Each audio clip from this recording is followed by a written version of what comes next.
Assalamualaikum warahmatullahi wabarakatuh. 88,2 FM.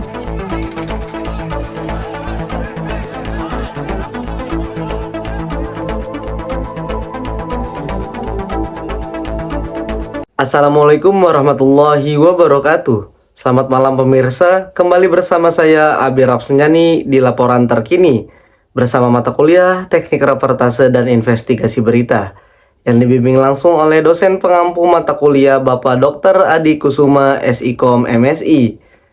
Di mana pada kesempatan 29 Oktober 2025 kami akan membahas sebuah topik yang sangat relevan dengan dunia media dan juga demokrasi, yaitu tentang jurnalisme dan kebebasan pers, lintas sejarah, regulasi pers, dan kode etik jurnalistik.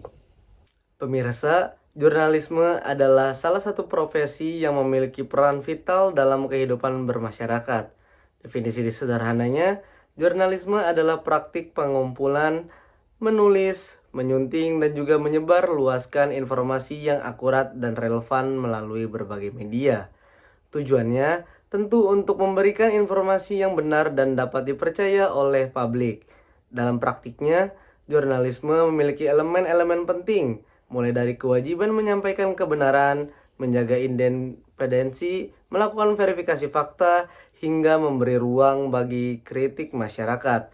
Elemen-elemen inilah yang membedakan jurnalisme dengan sekedar hiburan atau propaganda. Pemirsa, lalu bagaimana perjalanan sejarah jurnalisme, khususnya di Indonesia? Mari kita simak. Sejarah jurnalisme di tanah air dimulai pada masa kolonial Belanda dengan hadirnya surat kabar Batavia Nouvelles pada tahun 1744. Perkembangan ini dilanjut dengan terbitnya surat kabar berbahasa Melayu dan juga Jawa, hingga muncul Medan Prijaji pada tahun 1907 yang dipelopori oleh Tirto Hadisuryo. Media ini menjadi cikal bakal jurnalisme nasional yang berpihak kepada kepentingan masyarakat.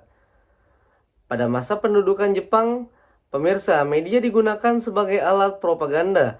Namun beberapa surat kabar juga berani menyuarakan kabar proklamasi kemerdekaan. Setelah kemerdekaan pers berperan penting membangun semangat nasionalisme.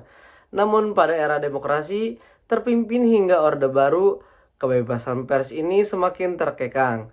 Namun pemirsa, baru setelah reformasi 1998, lahirlah tonggak penting berupa Undang-Undang Nomor 40 Tahun 1999 tentang pers, di mana yang menegaskan bahwasanya kemerdekaan pers telah ada di Indonesia.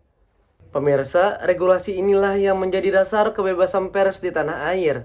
Undang-Undang Nomor 40 Tahun 1999 menegaskan bahwa pers bebas dari sensor dan juga pemberedelan, serta memiliki hak untuk mencari dan juga menyebarluaskan informasi. Namun, kebebasan ini juga dibarengi tanggung jawab media wajib menghormati norma agama, kesusilaan, dan juga asas praduga tak bersalah.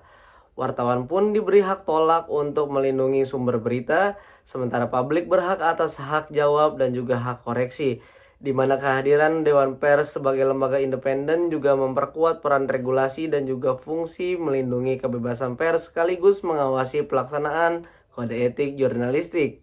Namun pemirsa, realitas di lapangan menunjukkan pelanggaran kode etik masih sering terjadi. Banyak media menghadapi tekanan bisnis, persaingan rating, bahkan intervensi politik. Karena itu, implementasi kode etik menjadi tantangan besar. Wartawan dituntut bukan hanya memahami aturan, tetapi juga menegakkannya dalam praktik sehari-hari. Di sinilah peran pengawasan pendidikan etika berkelanjutan, serta sanksi yang tegas menjadi sangat penting agar jurnalisme tetap berjalan sesuai nilai luhur profesi.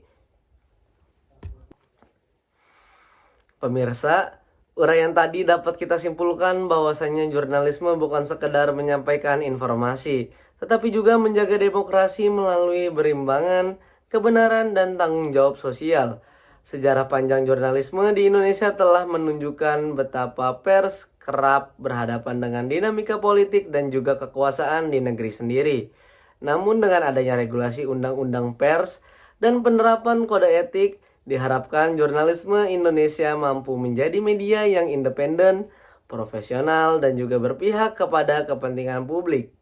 Demikian rangkaian pembahasan kesempatan kali ini. Semoga dapat menambah wawasan kita sebagai mengenai pentingnya jurnalisme dan juga kebebasan pers dalam menjaga demokrasi. Saya Abi Rapsenjani bersama kru yang bertugas pamit undur diri. Wassalamualaikum warahmatullahi wabarakatuh. Selamat malam dan sampai jumpa.